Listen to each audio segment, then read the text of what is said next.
শেষ পর্যন্ত আর্জেন্টিনার পরাজয় হয়েছে। তো আগেই বলেছিলাম কয়েকটা ভিডিওতে ওরা সেমিফাইনাল বা ফাইনালে হারবে। তো ফাইনালটা যে এরকম একপাশে খেলা হবে এটা কল্পনাও করে নাই আর্জেন্টিনার সাপোর্টাররা। যদি আমি খেলা দেখি নাই, সকালে সব কিছু খোঁজখবর নিয়ে জানতে পারলাম যে আর্জেন্টিনা মোট কথা বলই পায় না, পায়ে গোলে শট করতে পারে নাই। তো যাই হোক, ওরা যদি টানা 2 বিশ্বকাপ নিত তাইলে ওদের মানে কথায়, ওদের টিটকারিতে অনেক মানুষের ঘুম হারাম হয়ে যেত। ভালো, যেটা আল্লাহ উত্তম পরিকল্পনাকারী, যেটা করছেন ভালো করছেন।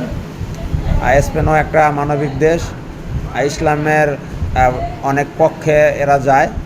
তো স্পেনের এই বিশ্বকাপ নেওয়া এটা একটা ভালো একটা সুখবর, কারণ এই অনেক অর্থ এই ফিলিস্তিনির জনগণের কল্যাণে ব্যয় হবে।